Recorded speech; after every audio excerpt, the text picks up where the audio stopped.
অনেকে প্রশ্ন করছেন যে কুমড়ো গাছ বা লাউ গাছে কচি ফল ধরার পর ফলগুলো এরকম হলুদ হয়ে পচে যাচ্ছে, কি করবেন? তার জন্য যেটা করতে হবে, ভালো করে পরাগ মিলন করে দিতে হবে। পাশাপাশি দেখছেন এটা হচ্ছে স্ত্রী ফুল এবং এটা হচ্ছে পুরুষ ফুল। কুমড়ো ফুল যেমন সকালের দিকে ফোটে, লাউ ফুল তেমনি বিকেলের দিকে ফোটে।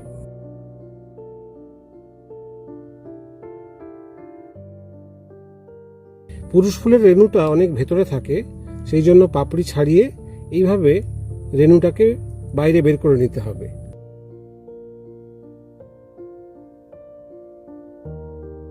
পাশাপাশি দুটো ফল, এটা পরাগ মিলন সময় মতো করা হয়নি, তাই জন্য হলদে হয়ে গেছে।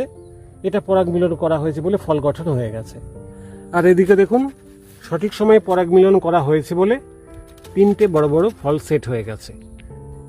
অনেক ক্ষেত্রে পরাগ মিলন করার পরেও ফল হলুদ হয়ে যেতে পারে, তার কারণ হচ্ছে মাছি পোকার আক্রমণ। সেই রকম হলে পরে পরাগ মিলন করার পর গাছের পাশে ইয়েলো স্টিকি ট্র্যাপ ঝুলিয়ে দেবেন।